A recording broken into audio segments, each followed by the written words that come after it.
بسم الله الرحمن الرحيم. الحمد لله رب العالمين والعاقبة للمتقين والصلاة والسلام على سيدنا محمد وعلى آله وأصحابه أجمعين. أما بعد، کھانے پینے کے آداب کا بیان چل رہا تھا. وعن ابن عباس رضی اللہ تعالی عنہما ان النبی صلی اللہ علیہ وسلم خرج من الخلاء فقدم الیہ طعام.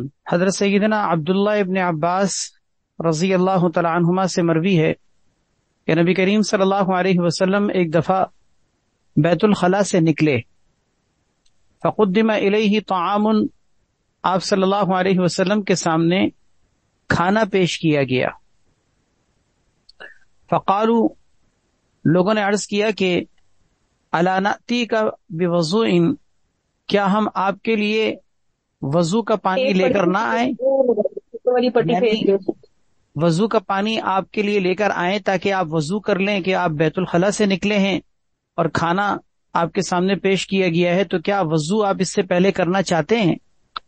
قال، آپ صلی اللہ علیہ وسلم نے فرمایا انما امرت بالوضوء اذا قمت الى الصلاة، مجھے وضو کرنے کا حکم اس وقت دیا گیا ہے جب میں نماز کے لیے کھڑا ہوں. اس کا مطلب یہ کہ میں اس وقت نماز نہیں پڑھنا چاہ رہا، میں تو اس وقت کھانا کھانا چاہتا ہوں، تو میرے لیے اس وقت وضو کرنا، اگرچہ میں بیت الخلاء سے نکلا ہوں لیکن میرے لیے اس وقت وضو کرنا کوئی ضروری نہیں ہے. اس حدیث سے یہ بات معلوم ہوئی کہ انسان کے لیے کھانے سے پہلے وضو کرنا باقاعدہ نماز جیسا یہ ضروری نہیں. یا اسی طریقے سے بیت الخلاء سے نکلنے کے موقع پر ہر دفعہ جبکہ آپ کا وضو ٹوٹا ہو اور آپ بیت الخلاء سے نکلے ہوں تو اس وقت وضو کرنا فوراً ہاتھ کے ہاتھ ضروری نہیں.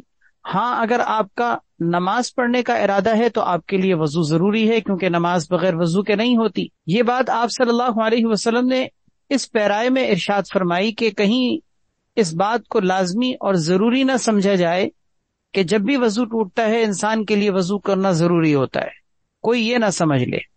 ورنہ مسئلے کی روح سے انسان کے لیے ہر وقت وضو سے رہنا اچھی بات ہے. مثال کے طور پر آپ کا جب بھی وضو ٹوٹے، آپ جب بھی بیت الخلاء جائیں تو بہتر یہ ہے کہ آپ اس وقت ہاتھ کے ہاتھ وضو کر لیں، اگرچہ آپ کو نماز نہیں پڑھنی، جس کو ہم کہتے ہیں کہ انسان کا دائم الوضو رہنا، دائمی طور پر وضو کی حالت میں رہنا اچھی بات ہے. اور یہ ایک انسان کے لیے ایک ایسی حالت ہے وضو کی کہ اس حالت میں اگر ایک انسان اپنا وقت گزارتا ہے تو وہ عبادت کی حالت میں ہوتا ہے، کیونکہ وہ پاکیزہ حالت میں ہے، پاکی کی حالت میں ہے. اس حالت میں وہ نماز پڑھنے کے قابل ہے، قرآن کریم کو ہاتھ لگانے کے قابل ہے. تو ہمیشہ وضو سے رہنا یہ تو ایمان کے تقاضوں میں سے ہے، ایمان کی اعلیٰ درجے کی صورتحال ہے کہ انسان اپنے ایمان کی حالت میں، وضو کی حالت میں زندگی گزارے. اس حالت میں انسان کے لیے عبادت کا ثواب بھی ہے. اگر اس حالت میں انسان کا انتقال ہو جائے تو انسان کو شہادت کا درجہ بھی ملتا ہے، لیکن یہ کوئی لازمی یا ضروری عمل نہیں ہے. تو نبی علیہ الصلوۃ والسلام نے اس کی جو نفی فرمائی وہ اس وجہ سے کہ کہیں لوگ اس کو لازم اور ضروری نہ سمجھ لیں، کیونکہ آپ کی حیثیت ایک شارع کی تھی. آپ اس بات کا لحاظ رکھتے تھے کہ کہیں میرے کسی عمل سے لوگوں کو کوئی کام ضروری سمجھ میں نہ آ جائے. چنانچہ جب آپ کے سامنے کہا گیا کہ آپ بیت الخلاء سے نکلے ہیں، وضو کا پانی ہم آپ کے سامنے لائیں، آپ صلی اللہ علیہ وسلم نے فرمایا کہ نہیں، مجھے اس چیز کی تعلیم نہیں دی گئی کہ میں ہر وقت وضو سے رہوں. مجھے تو حکم یہ دیا گیا ہے کہ جب میں نماز کے لیے کھڑا ہوں تو میں وضو کروں، جیسے کہ قرآن کریم میں سورہ مائدہ کا دوسرا رکوع ہے، یا ایھا الذین آمنوا اذا قمتم الی الصلاۃ فاغسلوا وجوہکم، کہ اے ایمان والوں جب تم نماز کے لیے کھڑے ہو، یعنی نماز کے لیے کھڑے ہونے کا تمہارا ارادہ ہو، تو تمہیں چاہیے کہ تم پھر اپنے چہرے کو دھو، اپنے ہاتھوں کو دھو، اپنے سر کا مسح کرو اور اپنے پاؤں کو دھو، یعنی وضو کرو. وعن ابن عباس رضی اللہ تعالی عنہما عن النبی صلی اللہ علیہ وسلم انہ اتی بقصعۃ من سرید. حضرت عبداللہ ابن عباس رضی اللہ تعالی عنہما سے مروی ہے کہ ان کے سامنے سرید کا ایک پیالہ لایا گیا. قصعہ ایک بڑے برتن کو، پیالے کو کہا جاتا ہے. نبی کریم صلی اللہ علیہ وسلم کے سامنے ایک سرید کا برتن لایا گیا. فقال، تو آپ صلی اللہ علیہ وسلم نے صحابہ کرام سے فرمایا کہ کلو من جوانبھا، کہ اس کے اطراف سے کھاؤ، یعنی بیچ میں ہاتھ مت ڈالو، اس کے اطراف سے، کناروں سے کھاؤ. ولا تأکلوا من وسطھا، اس کے بیچ میں سے مت کھاؤ. فإن البرکۃ فی وسطھا، اس لیے کہ برکت کھانے کے برتن کے بیچ میں، سینٹر میں اترتی ہے. اس حدیث سے کھانے کا یہ ادب معلوم ہوتا ہے کہ انسان کو اپنے کھانے کے دوران برتن کے بیچ میں ہاتھ نہیں مارنا چاہیے. اپنی سائڈ سے لیں، اپنے سامنے سے لیں. آپ اپنی سائڈ سے لیں، آپ کے سامنے بیٹھا ہوا شخص وہ اپنی سائڈ سے لے گا. آپ کے دائیں طرف اگر کوئی شخص بیٹھا ہوا ہے تو وہ اپنی سائڈ سے لے گا، بائیں طرف والا اپنی طرف سے لے گا. ہر آدمی کو اپنے سامنے کے حصے سے برتن میں ہاتھ ڈالنا چاہیے، سینٹر میں ہاتھ مارنے سے گریز کرنا چاہیے. یہ بات دوسری حدیث میں ہم پیچھے پڑھ بھی چکے ہیں کہ نبی کریم صلی اللہ علیہ وسلم نے ارشاد فرمایا تھا کہ اللہ کا نام لے کے کھاؤ، اپنے دائیں ہاتھ سے کھاؤ اور اپنے سامنے سے کھاؤ. اپنے سامنے سے کھاؤ. خاص طور پر جب آپ کے ساتھ کھانے میں کوئی آپ کا کوئی اور بھی شریک ہو، کوئی پارٹنر ہو، تو پھر تو انسان کو اپنے سائڈ سے لینے کا اور بھی زیادہ اہتمام کرنا چاہیے، کیونکہ اگر آپ دوسرے کے سامنے سے کوئی چیز اٹھائیں تو دوسرے کو یہ چیز بری محسوس ہوتی ہے، اور تہذیب کے بھی اور آداب کے بھی یہ خلاف ہے، اور شریعت میں یہ کھانے کے آداب کے بھی خلاف سمجھا گیا ہے. وفی روایت ابی داود، ابو داؤد شریف کی روایت میں اسی طرح کے الفاظ ہیں، لیکن کچھ اختلاف کے ساتھ کچھ الفاظ میں کچھ اضافہ بھی ہے. وہ یہ ہے کہ فَإِذَا أَكَلَ أَحَدُكُمْ طَعَامًا فَلَا يَأْكُلْ مِنْ أَعْلَى الصَّحْفَةِ، کہ آپ صلی اللہ علیہ وسلم نے فرمایا کہ جب تم میں سے کوئی کھانا کھائے تو اس کو چاہیے کہ برتن کے بالائی حصے سے مت کھائے. بالائی حصے کا مطلب برتن کا اوپر والا حصہ. جیسے اگر برتن میں کوئی چیز رکھی ہوئی ہے اور اس کے اوپر یعنی سینٹر کی طرف اوپر کچھ ڈھیر سا بنا ہوا ہے، تو آپ اس ڈھیر کے بیچ میں سینٹر پہ ہاتھ مت ماریں، اپنی طرف سے تھوڑا تھوڑا کر کے نکالیں. یہی حالت یاد رکھنی چاہیے کہ کوئی ڈش اگر ہے یا کوئی باؤل ہے جس سے آپ اپنے برتن میں کوئی چیز نکال رہے ہیں، تو اس میں بھی آپ اسی طرح سے کریں. اب جیسے ایک مثال کے طور پر ایک رکابی ہے، ایک ڈش ہے جس میں بریانی یا چاول وغیرہ ہے، تو آپ اس ڈش کے بیچ میں سے چمچہ مار مار کے اپنی پلیٹ میں نہ لیں، بلکہ آپ ڈش کے ایک سائڈ سے لیں. اسی طرح کوئی باؤل ہے، آپ اس باؤل کے بھی ایک طرف سے لیں. کوئی میٹھے کی ڈش ہے، اس میں بھی اپنی طرف سے سائڈ سے لیں. بالکل بیچ میں چمچہ مارنا یہ آداب کے خلاف ہے. نبی علیہ الصلوۃ والسلام نے ہمیں اس چیز کی تعلیم دی کہ ہم اپنے کھانے کے اندر اس ادب کا لحاظ رکھیں. وَلَكِنْ يَأْكُلْ مِنْ أَسْفَلِهَا، اس کے نیچے والے حصے سے یعنی اپنی سائڈ والے حصے سے اس کو لینا چاہیے. فَإِنَّ الْبَرَكَةَ تَنزِلُ مِنْ أَعْلَاهَا، آپ صلی اللہ علیہ وسلم نے اس کی وجہ یہ بیان فرمائی کہ برکت اللہ تبارک و تعالیٰ کی طرف سے وہ اس برتن کے بالائی حصے یعنی اس کے سینٹر میں اترتی ہے. تو بیچ کے حصے میں برکت اترتی ہے، اس برکت کی جگہ پر ہاتھ مار کے کھانے کی برکت کو ختم نہیں کرنا چاہیے. وعن عبد اللہ بن عمرو رضی اللہ تعالی عنہما قال ما رؤی رسول اللہ صلی اللہ علیہ وسلم یأکل متکئا قط. حضرت سیدنا عبداللہ ابن عمر رضی اللہ تعالیٰ عنہ سے مروی ہے کہ آپ صلی اللہ علیہ وسلم کو کبھی اس حالت میں نہیں دیکھا گیا. ما رؤیا، کبھی آپ کو نہیں دیکھا گیا اس حالت میں کہ آپ ٹیک لگا کر تکیہ لگا کر کھانا کھا رہے ہیں. کبھی آپ کو اس حالت میں نہیں دیکھا گیا. اس سے معلوم ہوا کہ انسان کو ٹیک لگا کر تکیہ لگا کر کسی چیز کا سہارا لے کر انسان کو کھانا نہیں کھانا چاہیے. یہ چیز کھانے کے آداب کے بھی خلاف ہے، اور دوسری چیز یہ کہ یہ کھانے کے اعتبار سے طبی نقطۂ نگاہ سے بھی مفید اور بہتر نہیں ہے. اس کے مضر ایسے پہلو ہیں کہ جس کا معدے کے ساتھ انسان کا سائیڈ ایفیکٹ اور برے اثرات کا تعلق ہوتا ہے کہ لیٹ کر کھانا، ٹیک لگا کر کھانا، اس سے انسان کے جسم کو نقصان پہنچتا ہے. وَلَا يَطَأُ عَقِبَهُ رَجُلَانِ، اور دوسری بات یہ ذکر کی کہ کبھی آپ کو اس حالت میں نہیں دیکھا گیا کہ آپ کے پیچھے دو شخص چل رہے ہوں. ایسا نہیں ہوتا تھا کہ راستہ چلتے ہوئے آپ کے پیچھے پیچھے دو آدمی چل رہے ہوں، جس کو یوں کہا جا سکتا ہے کہ جیسے متکبرانہ چال کے ساتھ چلنے کا ایک انداز ہوتا ہے کہ ایک بڑا عہدے والا، مقام اور مرتبے والا جب کوئی شخص چلتا ہے تو اس کے سائیڈ میں پیچھے اس کی ایک شان و شوکت کے طور پر اس کے پیچھے لوگ چل رہے ہوتے ہیں. تو اس سے کیا ہوتا ہے کہ اس کی ایک شان قائم ہوتی ہے، اس کی ایک شوکت اور ایک جلال کا اظہار ہوتا ہے نبی علیہ الصلوۃ والسلام چونکہ انتہائی عاجزی اور انکساری رکھنے والے تھے، آپ اپنے پیچھے اس طرح سے لوگوں کے چلنے کو پسند نہیں کیا کرتے تھے۔ البتہ اس کے ضمن میں علماء نے یہ بات لکھی ہے کہ اگر کوئی آپ کے پیچھے آپ کی حفاظت کی غرض سے چل رہا ہے، مثال کے طور پر کسی کو جان کا خطرہ ہے اور اس کے پیچھے کوئی محافظ یا کوئی حفاظتی دستہ اس کے ساتھ چل رہا ہے، کوئی باڈی گارڈ اس کے ساتھ چل رہا ہے، تو وہ چلنا ایک الگ چیز ہے، کیونکہ وہ کوئی اس کی شان و شوکت کو قائم کرنے کے لیے نہیں، بلکہ وہ اس کی حفاظت کی غرض سے چل رہا ہے۔ اب جیسے ہمارے علماء میں بہت بڑی بڑی شخصیات ایسی ہوتی ہیں کہ اگر اکیلے وہ چلیں تو ان کے اکیلے چلنے کی صورت میں ان کی جان کو خطرہ ہے، ان کو نقصان پہنچنے کا اندیشہ ہوتا ہے شرپسند عناصر کی جانب سے، تو ان کے آگے پیچھے وہ کہیں بھی ہوں، حتیٰ کہ نماز بھی پڑھ رہے ہوں، کہیں کسی سے بات چیت بھی کر رہے ہوں، تو ہر وقت ان کے اسلحہ بردار محافظ ان کے قریب موجود ہوتے ہیں، اس میں کوئی حرج نہیں۔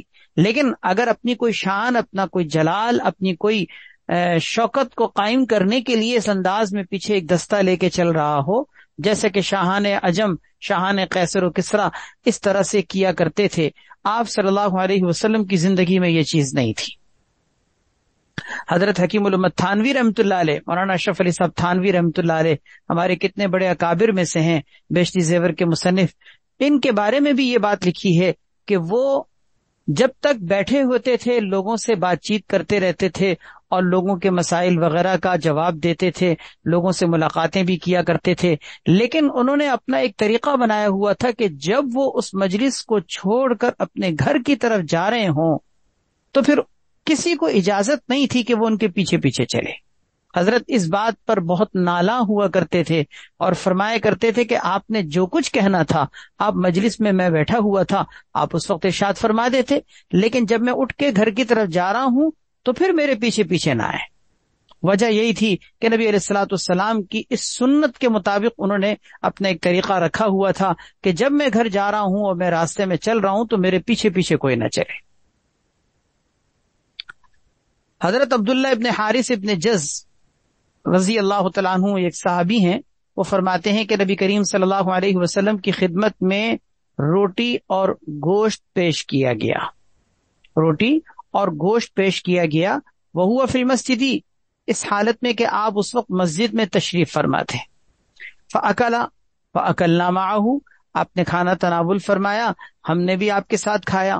ثم قام، پھر آپ کھڑے ہوئے، آپ نے نماز پڑھی۔ وصلینا معہ، ہم نے بھی آپ کے ساتھ نماز پڑھی۔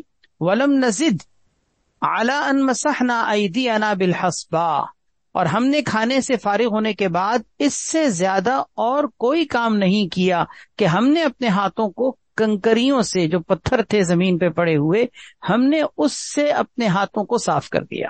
یعنی ہم نے پانی سے بھی ہاتھوں کو نہ دھویا، ہم نے اس موقع پر کوئی وضو بھی نہیں کیا، اپنے ہاتھوں کو کوئی دھو کر پانی سے کوئی صاف ستھرا بھی نہیں کیا، بس کھانے سے فارغ ہونے کے بعد ہم نے اپنے ہاتھوں کو کنکریوں سے، جو کنکر پڑے ہوئے تھے، ان کو اٹھا کر ہم نے ان سے اپنے ہاتھوں کو صاف کر لیا۔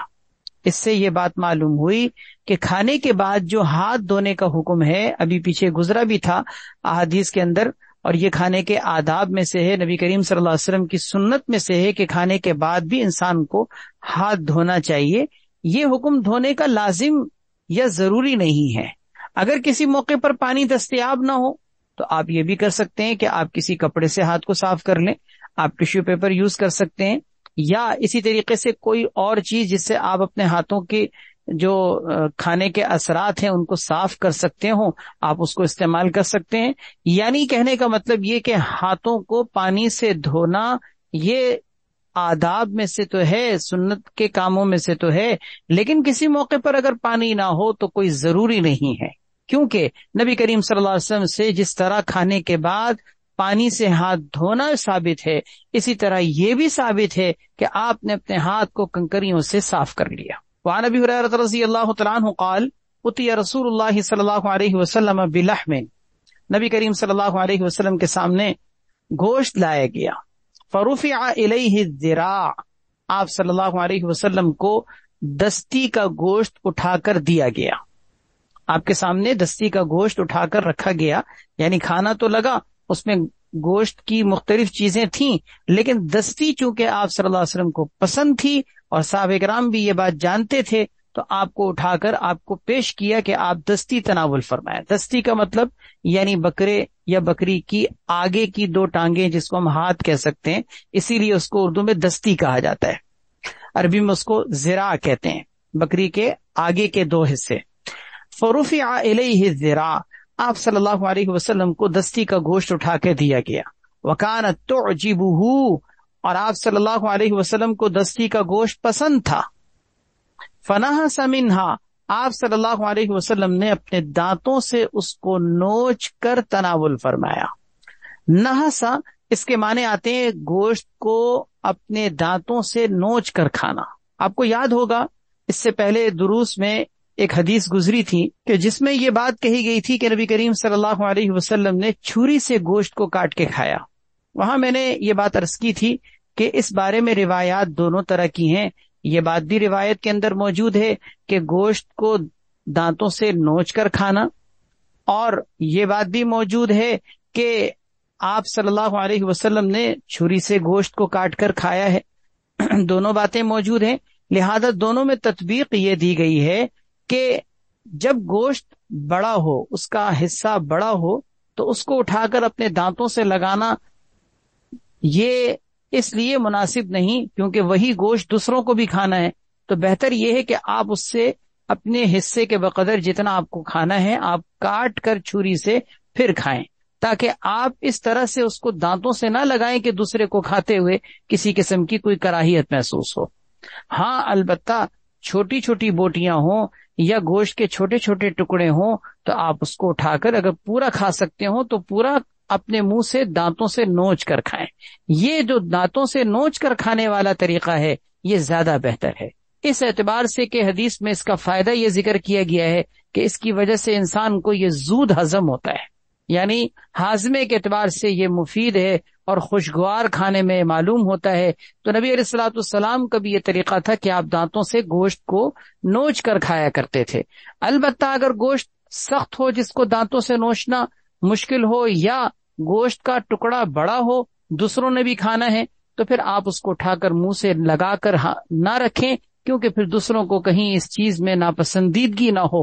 ایسی صورت میں آپ اپنا حصے کے بقدر جو آپ نے کھانا ہے آپ اس کو چھری سے کاٹ کے کھائیں۔ رواہ الترمذی و ابن ماجہ۔ اگلی حدیث بھی اسی کے ہم معنی ہے۔ حضرت ام عائشہ صدیقہ رضی اللہ تعالی عنہا آپ صلی اللہ علیہ وسلم کا ارشاد نقل فرماتی ہیں، لا تقطع اللحم بالسکین، گوشت کو چھری سے، سکین چھری کو کہا جاتا ہے، گوشت کو چھری سے مت کاٹو، فَإِنَّهُ مِن صُنْعِ الْأَعَاجِمِ، کیونکہ یہ اجمیوں کا طریقہ ہے۔ یعنی اس کا مطلب یہ کہ ہر وقت ہر طریقے سے انسان کے گوشت کھانے کا طریقہ یہی بن جائے کہ وہ گوشت کو ہمیشہ کھاتا ہی چھری سے ہو، یہ طریقہ اجمیوں میں چونکہ رائج تھا اس لیے آپ نے ان کی مشابہت اختیار کرنے سے منع فرمایا، اور پھر فرمایا وَانْحَسُوهُ، دانتوں سے گوشت کو نوچ کر کھاؤ، فَإِنَّهُ أَهْنَأُ وَأَمْرَأُ، آپ نے اس کے دو فائدے ذکر کیے۔ ایک فائدہ تو یہ ذکر کیا کہ یہ زیادہ خوش ذائقہ ہوتا ہے، اس سے زیادہ کھانے میں لذت حاصل ہوتی ہے، اور دوسرا فائدہ یہ ذکر کیا کہ اس کی وجہ سے یہ گوشت زیادہ جلدی ہضم ہوتا ہے، زود ہضم ہوتا ہے۔ تو یہ دونوں فائدے حاصل ہونے کا تقاضا یہ ہے کہ انسان کو ایسی صورت میں کوشش یہ کرنی چاہیے کہ دانتوں سے نوچ کے کھائیں، اگر ضرورت ہو تو چھری بھی استعمال کی جا سکتی ہے، جیسے کہ اس سلسلے میں نبی کریم صلی اللہ علیہ وسلم سے بذات خود چھری کا استعمال کرنا ثابت ہے۔ وعن ام المنذر رضی اللہ تعالی عنہا قالت دخل علی رسول اللہ صلی اللہ علیہ وسلم ومعہ علی، حضرت ام منذر رضی اللہ تعالی عنہا فرماتی ہیں کہ میرے پاس اللہ کے نبی صلی اللہ علیہ وسلم تشریف لائے، ومعہ علی، آپ کے ساتھ حضرت علی رضی اللہ تعالیٰ عنہ بھی تھے، ولنا دوال معلقۃ، ہمارے پاس کچھ لٹکے ہوئے خوشے تھے، کچھ ہمارے پاس لٹکے ہوئے خوشے تھے، یعنی کھجور کے لٹکے ہوئے خوشے جن کو ہم نے لٹکا رکھا تھا۔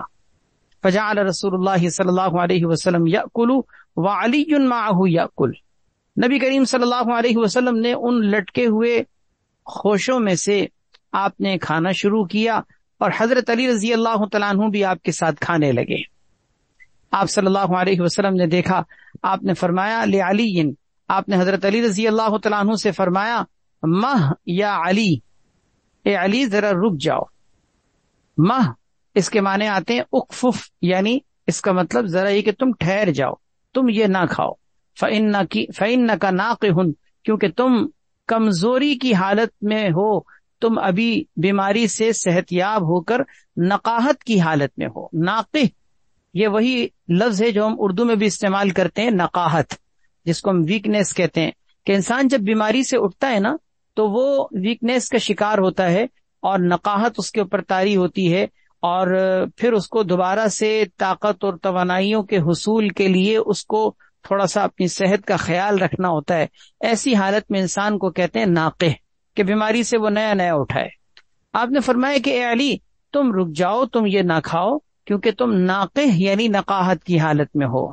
قالت، حضرت ام منذر رضی اللہ تعالیٰ عنہ فرماتی ہیں کہ فجعلت لهم سلقا وشعیرا، میں نے آپ صلی اللہ علیہ وسلم کے لیے بھی اور آپ کے ساتھ آنے والوں کے لیے بھی میں نے چقندر اور جو تیار کیے۔ سلق کہا جاتا ہے چقندر کو، میں نے آپ کے لیے سلق یعنی چقندر تیار کیا، وشعیرا اور اس کے ساتھ جو بھی تیار کیے۔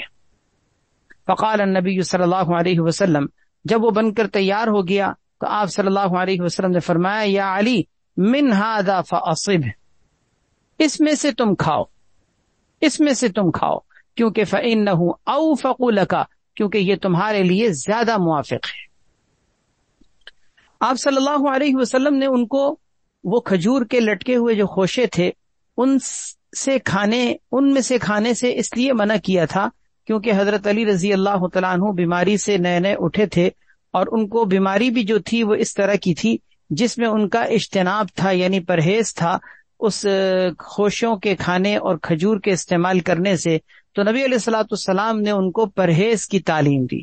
یہ وہ حدیث ہے جس سے علماء نے اس مسئلے پر استدلال کیا ہے کہ پرہیز کرنا، انسان کا موذی چیزوں سے بچنا، صحت کے اعتبار سے مضر جو چیزیں ہیں ان سے انسان کا گریز کرنا، یہ کوئی توکل کے خلاف نہیں ہے، یہ بھی تدبیر میں سے ہے، اور تدبیر کا اختیار کرنا شریعت کا حکم ہے۔ یعنی اس کو ہم توکل کے خلاف نہیں کہہ سکتے کہ اگر کوئی مثال کے طور پر کسی چیز سے پرہیز کر رہا ہو تو ہم اس کو یہ نہیں کہہ سکتے کہ تمہارا تو اللہ کے اوپر بھروسہ نہیں، تم تو غذاؤں سے ڈر رہے ہو، تم تو خوراک سے ڈر رہے ہو، تم تو فلاں کھانے کی چیز سے ڈر رہے ہو، بھائی اللہ سے ہوتا ہے اور کسی سے کچھ نہیں ہوتا۔ اس طرح کے جملے کے بعض لوگ جو پرہیز کو غلط کہتے ہیں اور پرہیز کو توکل کے خلاف کہتے ہیں، ان کی یہ بات غلط ہے، اس لیے کہ پرہیز خود حدیث سے ثابت ہے۔ یہ حدیث ہمارے سامنے دلیل ہے کہ نبی علیہ الصلوۃ والسلام نے حضرت علی رضی اللہ تعالیٰ عنہ کو جو ان کے لیے مضر چیز تھی آپ نے ان سے بچنے کا حکم دیا، جس سے معلوم ہوا کہ انسان کو اپنی صحت کے اعتبار سے جو مضر چیزیں ہیں ان سے بچنا چاہیے۔ چنانچہ بہت ساری ہم اپنی کھانے پینے کے اندر ایسی چیزیں دیکھتے ہیں، محسوس کرتے ہیں کہ جن سے ہمیں نقصان ہوتا ہے، تو ہم ان چیزوں سے بچیں، اور یہ تدبیر کا حصہ ہے۔ البتہ یہ ہے کہ بھروسہ ہمارا اللہ کی ذات پر ہو، یہ نہ ہو کہ مثال کے طور پر کہ میں یہ کہوں کہ فلاں چیز میں نے کھائی تھی نا اس وجہ سے بیمار ہو گیا۔ اسباب کے درجے میں تو ہم یہ کہہ سکتے ہیں کہ ٹھیک ہے میں نے پرہیز نہیں کیا تھا اس لیے مجھے، لیکن یاد رکھیے کہ عقیدے کے درجے میں یہ بات نہیں کہی جا سکتی کہ آپ یہ کہیں کہ فلاں چیز کی وجہ سے میں بیمار ہوا، اس لیے کہ فلاں چیز کی وجہ سے بیمار ہونے کا مطلب یہ کہ اگر آپ نے عقیدہ رکھا ہے تو اس کا مطلب آپ کا اللہ تبارک و تعالیٰ کی ذات پر گویا یقین نہیں ہے کیا؟ تو انسان اگر اس کو بطور جملے کے استعمال کرتا ہے کہ فلاں چیز میں نے استعمال کی تھی، پرہیز نہیں کیا تھا اس لیے مجھے اس کا نقصان ہوا ہے، سبب کے درجے میں اگر کہتا ہے تو ٹھیک ہے، لیکن عقیدے کے درجے میں یہ بات نہیں کہنی چاہیے۔ حضرت انس رضی اللہ تعالیٰ عنہ سے مروی ہے کان رسول اللہ صلی اللہ علیہ وسلم یعجبہ السفل، سفل کہا جاتا ہے برتن کے نیچے تہ میں جو موجود حصہ ہے اس کو سفل کہتے ہیں۔ تو نبی علیہ الصلوۃ والسلام کو پسند تھی برتن کے نیچے کے حصے میں جو چیز ہوتی ہے اس کو آپ پسند کرتے تھے، جس کو تلچھٹ کہتے ہیں، نیچے کا حصہ، کوئی پتیلی جس میں کھانا پکایا جاتا ہے اس کے نیچے جو لگا ہوا حصہ ہوتا ہے اس کو سفل کہتے ہیں. آپ صلی اللہ علیہ وسلم کو وہ چیز پسند تھی. اس کے پسند ہونے کی وجہ کیا ہے؟ اس کے پسند ہونے کی وجہ یہ ذکر کی گئی ہے کہ آگ اس تک زیادہ اچھے طریقے سے پہنچی ہوئی ہوتی ہے اور اس تک اس آگ کا اثر اور آگ کی وجہ سے پکنے کا معاملہ اس کے اندر زیادہ اچھے طریقے سے ظاہر ہوتا ہے. اس لیے نبی علیہ الصلوۃ والسلام کو وہ چیز پسند تھی. رواہ الترمذی والبیہقی فی شعب الایمان وعن نبیشۃ عن رسول اللہ صلی اللہ علیہ وسلم قال من اکل فی قصعۃ فلحسها. حضرت نبیشہ رضی اللہ تعالیٰ عنہ صحابیہ ہیں. حضرت نبیشہ رضی اللہ تعالیٰ عنہ فرماتی ہیں کہ نبی کریم صلی اللہ علیہ وسلم نے ارشاد فرمایا، جس نے من اکل فی قصعۃ فلحسها، جس نے کسی برتن میں کھانا کھایا، فلحسها، اور اس کو اس نے چاٹ لیا، صاف کر لیا. لحس کے معنی آتے ہیں چاٹنے کے، اور برتن کو چاٹنے کا مطلب برتن کو اچھے طریقے سے صاف کرنا، کہ کوئی کھانے کے اجزاء اور کھانے کے ذرات اس میں لگے ہوئے نہ رہ جائیں. بہرحال جس نے برتن میں سے کھایا اور اس کو اچھے طریقے سے چاٹ لیا، استغفرت لہ القصعہ، وہ برتن اس کے لیے استغفار کرتا ہے. وہ برتن اس کے لیے استغفار کرتا ہے، یعنی اس کا مطلب اس کو دعا دیتا ہے کہ اللہ تبارک و تعالی تمہاری مغفرت کرے. کتنی بڑی بات ہے یہ، کتنی بڑی فضیلت کی بات ہے. اس فضیلت کو حاصل کرنے کے لیے ہمیں اپنا مزاج یہ رکھنا چاہیے، اپنے کھانے کے اندر عادت یہ رکھنی چاہیے کہ آپ ہمیشہ برتن کو صاف ستھرا کر کے کھائیں. برتن کو ہمیشہ صاف ستھرا کر کے کھائیں. اور ایک بات علماء نے یہ بھی لکھی ہے کہ برتن کو صاف کر کے کھانے میں ایک فائدہ تو یہ ہوتا ہے کہ برتن آپ کو دعا دیتا ہے، آپ کے لیے مغفرت کی دعا کرتا ہے. ایک تو یہ بڑا فائدہ حاصل ہوتا ہے. دوسرا فائدہ یہ حاصل ہوتا ہے کہ شیطان سے آپ محفوظ ہو جاتے ہیں، کیونکہ یہ بات میں نے پچھلے درس میں ذکر کی تھی کہ انسان اگر کسی برتن میں کھانا چھوڑ دے تو اگرچہ اس نے شروع میں بسم اللہ پڑھی ہو، تب بھی شیطان شروع سے تو شریک نہ ہو سکا تھا. کھانا چھوڑ کے جب آپ برتن میں جائیں گے تو کھانے کو وہ کھائے گا، تو وہ شرکت جو شروع میں اس کو حاصل نہ ہو سکی تھی، آپ کے فارغ ہونے کے بعد وہ بچا ہوا کھا کر شریک ہو جائے گا. تو دوسرا فائدہ یہ ہے کہ شیطان کی شرکت سے آپ محفوظ ہو جائیں گے. تیسرا فائدہ یہ ہے کہ یہ نبی کریم صلی اللہ علیہ وسلم کی سنت ہے کہ آپ صلی اللہ علیہ وسلم برتن کو بہت اچھے طریقے سے صاف ستھرا کر کے کھایا کرتے تھے. چوتھا فائدہ یہ ہے کہ آپ کھانے کی اس میں قدردانی کرنے والے بنیں گے کہ کھانا آپ ضائع نہیں کریں گے. کیونکہ اگر آپ کھانے کو چھوڑ کے برتن میں جاتے ہیں تو ظاہر ہے کہ وہ کھانا پھینکے گا، وہ کھانا ضائع ہوگا، اور یہ آپ کی طرف سے رزق کی بڑی ناقدری سمجھی جائے گی. پانچواں فائدہ یہ ہے کہ اس برتن کو صاف کرنے کی برکت سے آپ کو کھانے کی برکت نصیب ہوگی، کیونکہ یہ بات حدیث میں پیچھے بھی موجود گزر چکی ہے حدیث میں کہ برتن کو صاف کیا کرو، کیونکہ تم یہ نہیں جانتے کہ کھانے کے کس جز کے اندر برکت ہے. ہو سکتا ہے کہ جو کھانے کے اجزاء آپ نے برتن میں لگے ہوئے چھوڑ دیے، ہو سکتا ہے کہ برکت اسی میں ہو. سارا کھانا تو آپ نے کھایا، برکت آپ نے چھوڑ دی ہو، اس کو آپ نالی میں بہا دیں. تو اس لیے پانچواں فائدہ یہ ہے کہ آپ کو کھانے کی برکت نصیب ہوگی، کھانے کی برکت نصیب ہوگی. اسی لیے یہ انسان کی تربیت کا حصہ ہے. یاد رکھیے، کسی کے کھانے کے طریقے کو دیکھ کر ہم یہ فیصلہ کر سکتے ہیں کہ اس کی تربیت کس انداز کی ہوئی ہے. ہمارے بڑوں نے یہ بات لکھی ہے کہ آپ کسی کے ساتھ کھانا اگر کھائیں تو آپ کھانے کے دوران اس کے بارے میں یہ فیصلہ کر سکتے ہیں کہ یہ کس گھر کا پلا ہوا ہے، اس کے ماں باپ نے اس کی کس درجے میں تربیت کی ہے. آپ کو اس کا بیک گراؤنڈ سمجھ میں آ جائے گا. آپ کے اس کے کھانے کے انداز کو دیکھ کر آپ یہ فیصلہ کر سکتے ہیں کہ یہ کس تربیت کا بندہ ہے. کیونکہ کھانے پینے کے اعتبار سے انسان کی اپنے گھر کی تربیت ظاہر ہوتی ہے کہ وہ کس درجے کا تربیت یافتہ ہے، اس کی کیسی ٹریننگ ہوئی ہے، اس کی ذہن سازی کیسے ہوئی ہے، وہ رزق کو کس حد تک حیثیت دیتا ہے، اہمیت دیتا ہے.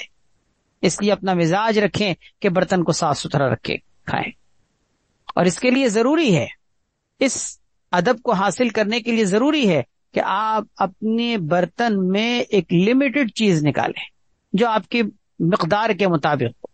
یہ نہیں کہ کھانا ہم نے مثلاً ایک روٹی کا ہے اور ہم اس میں 2 روٹی کا کھانا نکالیں. اب جب 2 روٹی کا کھانا نکال دیں گے تو ہم 1 روٹی کھا کر اپنے بھوک کو ختم کر دیں گے، بقیہ کھانا بچ جائے گا.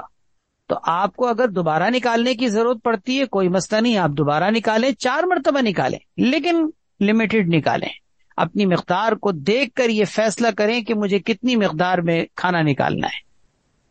بعض اوقات انسان حرص کی وجہ سے، طمع کی وجہ سے، لالچ کی وجہ سے، یہ سوچ کر کہ کھانا کہیں ختم نہ ہو جائے، کہیں دوسروں کو زیادہ اچھا نہ کھانا مل جائے، بوٹیاں لے لیتا ہے، روٹیاں جمع کر لیتا ہے، اچھے اچھے کھانے کے اجزاء جمع کر لیتا ہے. نتیجہ یہ کہ پھر وہ خود بھی نہیں کھا رہا ہوتا، دوسرے بھی نہیں کھا پا رہے ہوتے، وہ ضائع ہو جاتا ہے. یہ کتنی بڑی ناقدری نہیں ہے کھانے پینے کی؟ یہ ناقدری کس قدر کثرت سے ہمارے معاشرے میں ہو رہی ہے. ریسٹورینٹ دیکھ لیں، ہوٹلز دیکھ لیں، شادی بیاہ کے کھانے دیکھ لیں، یہ منظر دیکھنے میں آ رہا ہوتا ہے. اللہ تعالیٰ پناہ میں رکھے. رواہ احمد والترمذی وابن ماجہ والدارمی وقال الترمذی هذا حدیث غریب. وعن ابی ہریرہ رضی اللہ تعالی عنہ قال قال رسول اللہ صلی اللہ علیہ وسلم من بات وفی یدہ غمر لم یغسلہ. نبی کریم صلی اللہ علیہ وسلم نے ارشاد فرمایا کہ جو شخص اس حالت میں رات گزارے، یعنی رات کو سونے کے لیے لیٹ جائے کھانا کھا کر، کہ وفی یدہ غمر، کہ اس کے ہاتھ میں کھانے کے اجزاء لگے ہوئے ہوں. غمر کے معنی اصل میں آتے ہیں گوشت کھانے کی وجہ سے جو ہاتھ میں بو آ جاتی ہے نا.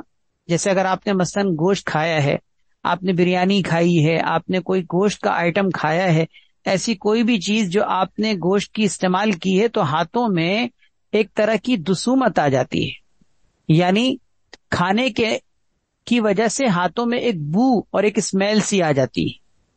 تو اس صورت میں کیا ہوتا ہے کہ اگر آپ نے کھانے کے بعد اپنے ہاتھوں کی اس دسومت کو، اس بو کو ختم نہ کیا، فَأَصَابَهُ شَيْءٌ، اور اس کو کوئی چیز آ کر رات کو ایسی لگی جو اس کو نقصان پہنچا دے، مثلاً اس کے ہاتھ میں جو گوشت کی بو آ رہی تھی کسی چوہے نے آ کے کاٹ دیا، کسی ڈسنے والے جانور نے آ کر منہ مار دیا، تو فرمایا کہ اس کے ہاتھ میں اگر کوئی اسمیل لگی ہوئی ہو اور اس کو اس نے نہ دھویا ہو اور رات کو اس کو کوئی نقصان پہنچانے والی چیز نقصان پہنچا دے، فلا یلومن الا نفسہ، تو اس کو چاہیے کہ وہ کسی کو ملامت نہ کرے، کسی کو نہ کوسے، بلکہ اپنے آپ کو کوسے، کیونکہ قصور اس کا اپنا ہے کہ اس نے اپنا ہاتھ کیوں نہیں دھویا تھا.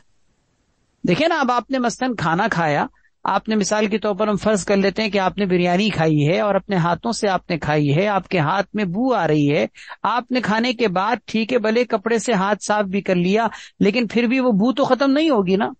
اب اس حالت میں آپ لیٹ گئے سونے کے لیے اور آپ کے ہاتھ میں آ کر کسی چوہے نے منہ مار دیا. اب چوہے نے منہ مار دیا کا مطلب کیا ہے کہ اس نے باقاعدہ آپ کے ہاتھ میں اپنے دانت گاڑے ہیں، آپ کے ہاتھوں سے خون رس رہا ہے. تو آپ اس چوہے کو برا نہ کہیں، آپ اس گھر والوں کو برا نہ کہیں کہ دیکھو یہاں پہ چوہے دوڑ رہے ہیں یا نقصان پہنچا رہے ہیں، یا چوہے کو آپ نہ کوسیں، اپنے آپ کو کوسیں، کیونکہ قصور آپ کا ہے. آپ نے کھانے کے بعد ہاتھ کیوں نہیں دھویا تھا؟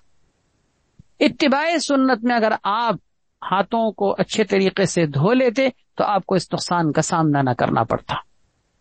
تو یہ کتنی اہم بات ہے کہ انسان کو اپنے ہاتھ رات کو اچھے طریقے سے صاف ستھرے کر کے پھر سونا چاہیے، کیونکہ کہیں ایسا نہ ہو کہ کوئی زہریلی چیز آپ کو نقصان پہنچا دے.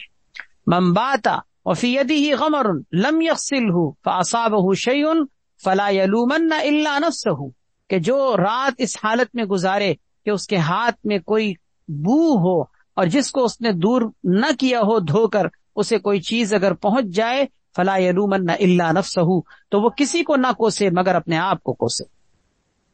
یہ سوال کسی نے پوچھا ہے کہ اگر برتن میں موجود چیز پسند نہ آ رہی ہو تو کیا ہم اس کو برتن میں چھوڑ سکتے ہیں؟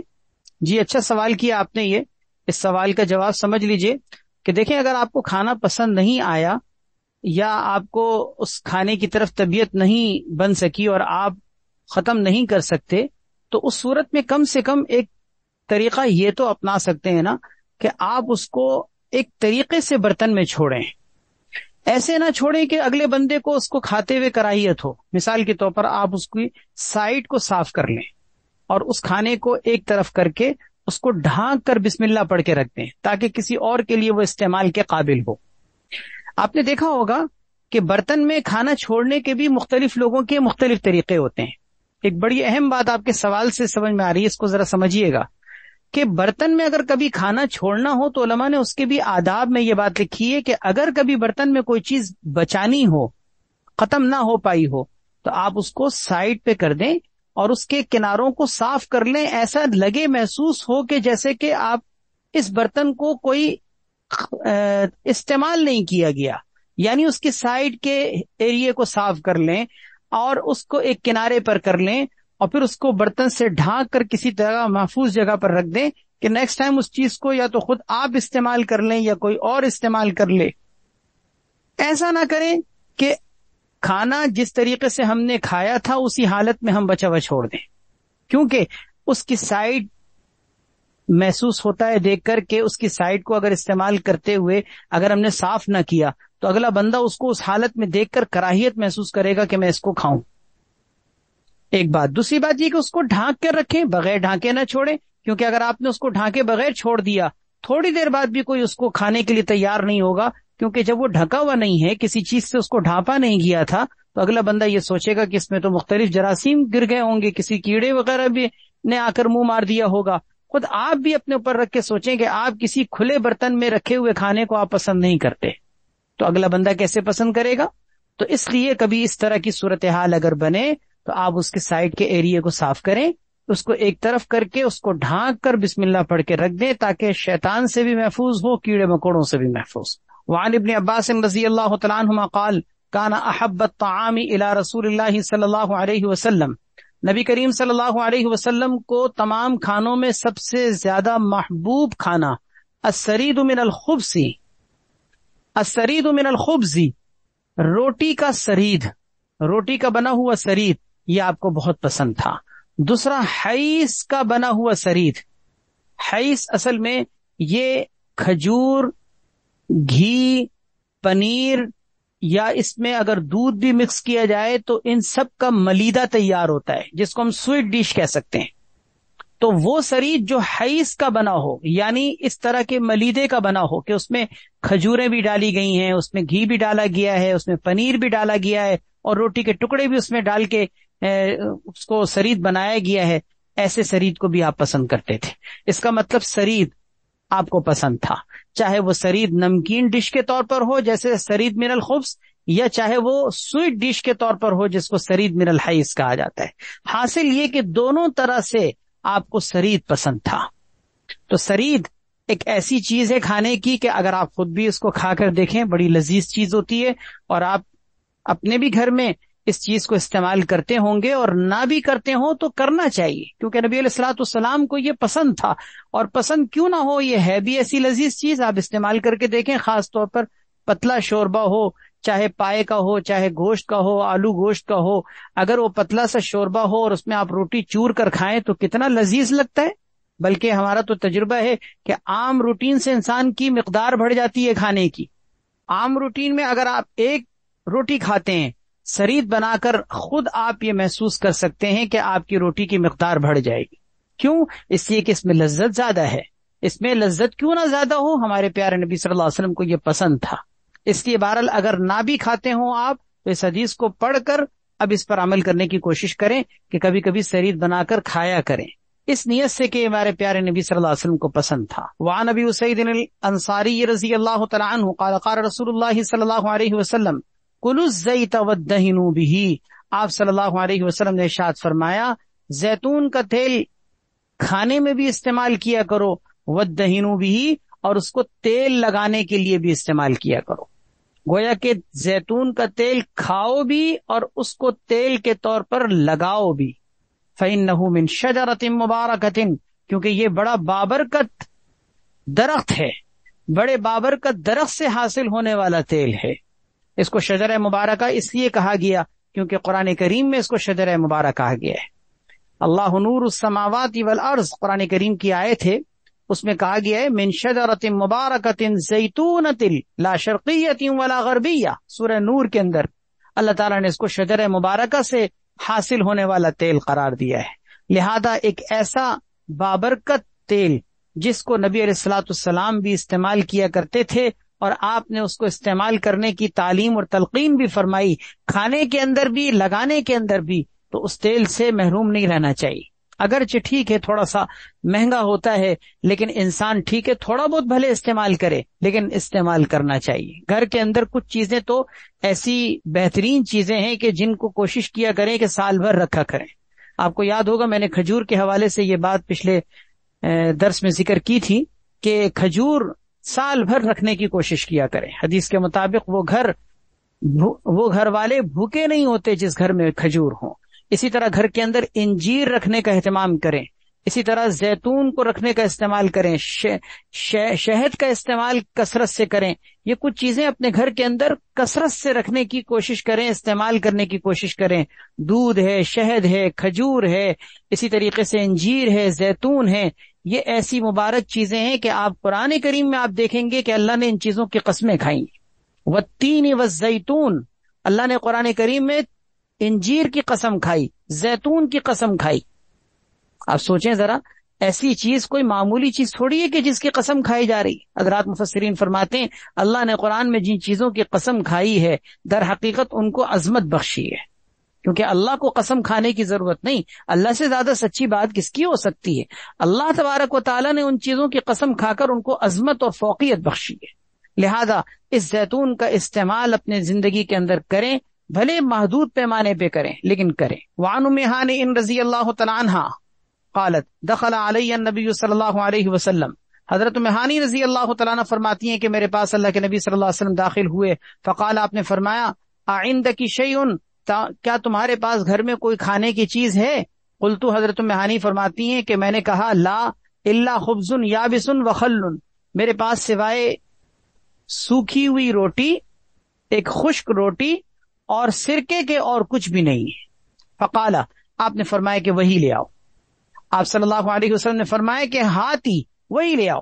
ما اغفر بیت من ادم فیہ خل، وہ گھر سالن سے خالی نہیں کہلاتا جس کے اندر سرکہ ہو۔ یعنی اس کا مطلب یہ نہیں کہا جا سکتا کہ اس گھر میں سالن نہیں ہے، کیونکہ جب گھر میں سرکہ ہو تو سرکہ خود ایک سالن ہے، بلکہ پیچھے حدیث میں ہم پڑھ چکے ہیں، نعم الادام الخل، سرکہ کیا ہی بہترین سالن ہے۔ ایک دفعہ آپ صلی اللہ علیہ وسلم تشریف لائے گھر میں کچھ کھانے کو نہیں تھا، سرکے سے آپ نے روٹی تناول فرمائی اور آپ یہ کہتے جا رہے تھے سرکہ کتنا بہترین سالن ہے۔ تو اس لیے آپ نے فرمایا ما اغفر بیت، وہ گھر سالن سے خالی نہیں کہلاتا جس کے اندر سرکہ ہو۔ رواہ الترمذی وقال هذا حدیث حسن غریب۔ وعن یوسف بن عبد اللہ بن سلام رضی اللہ تعالی عنہ قال رأیت النبی صلی اللہ علیہ وسلم، حضرت یوسف ابن عبداللہ ابن سلام فرماتے ہیں، حضرت عبداللہ ابن سلام رضی اللہ تعالیٰ عنہ کے یہ بیٹے ہیں حضرت یوسف، فرماتے ہیں کہ میں نے نبی کریم صلی اللہ علیہ وسلم کو دیکھا، اخذ کسرۃ من خبز الشعیر، آپ صلی اللہ علیہ وسلم نے جو کی روٹی کا ایک ٹکڑا لیا، فوضع علیہا تمرۃ، آپ صلی اللہ علیہ وسلم نے اس کے اوپر کھجور رکھی، فقال، اور فرمایا، ہذہ ادام ہذہ واکلا، یہ کھجور اس کا سالن ہے، یہ کہہ کر آپ نے کھانا کھایا۔ آپ سوچئے ذرا، اندازہ کیجئے کس قدر آپ صلی اللہ علیہ وسلم کے مزاج میں عاجزی اور سادگی تھی کہ کھجور آپ نے روٹی کے ٹکڑے پر رکھی اور فرمایا کہ یہ اس کا سالن ہے۔ اللہ اکبر۔ حالانکہ آپ سوچیں کہ آج ہمارے اپنے گھروں کا اگر ہم جائزہ لیں کہ کیا اگر اس طرح کا کھانا ہمیں اپنے گھر کے اندر دستیاب ہو تو کیا ہم اس کو سکون سے کھا لیں گے؟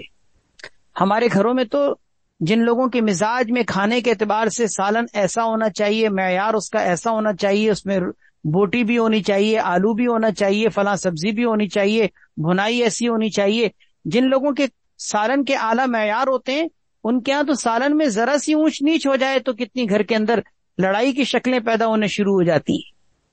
یہ حدیث اور اس جیسی پیچھے کئی حدیثیں اور بھی گزری ہیں، نبی علیہ الصلوۃ والسلام کی سادگی پتہ چلتی ہے کہ آپ صلی اللہ علیہ وسلم آسانی کے ساتھ گھر میں جو کھانے کو میسر آ جاتا تھا آپ اس کو اللہ کے شکر کے ساتھ کھایا کرتے تھے۔ سوچیں ذرا، گھر میں ایک کھجور روٹی کے ٹکڑے میں آپ نے رکھی اور آپ نے فرمایا یہ اس کا سالن ہے، کیا مطلب یہ بھی مکمل کھانا ہے۔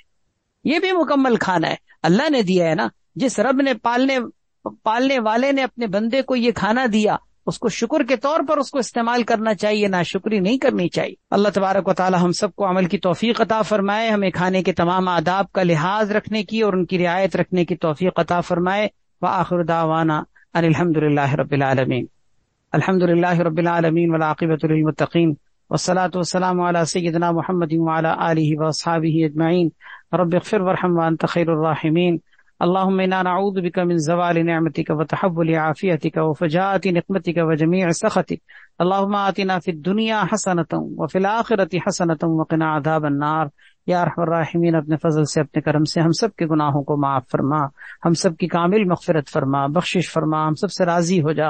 اللہ دنیا اور آخرت کی ساری خیریں عطا فرما، ہم سب کی تمام بیماریاں، پریشانیاں، تکلیفیں، مصیبتیں دور فرما. تمام معاملات میں ہم سب کو عافیت نصیب فرما. موت سے پہلے اور موت کے بعد آنے والے تمام مراحل میں ہم سب کو عزت، عافیت، کامیابی اور سرخروئی نصیب فرما. یا اللہ ہمیں، ہمارے گھر والوں میں، رشتہ داروں میں جو لوگ بیمار ہیں سب کو شفاء کلی نصیب فرما. ہم سب کی تمام دلی اور نیک تمناؤں کو پورا فرما، تمام عزائم میں کامیابی نصیب فرما. ہماری اس مجلس کو اور اس مجلس میں تمام شرکت کرنے والوں کو اپنی بارگاہ میں قبول فرما. یا اللہ مقبول بندوں میں شامل فرما، ہم سب کے تمام تقاضوں کو پورا فرما. سبحان ربک رب العزت عما یصفون وسلام علی المرسلین والحمد للہ رب العالمین برحمتک.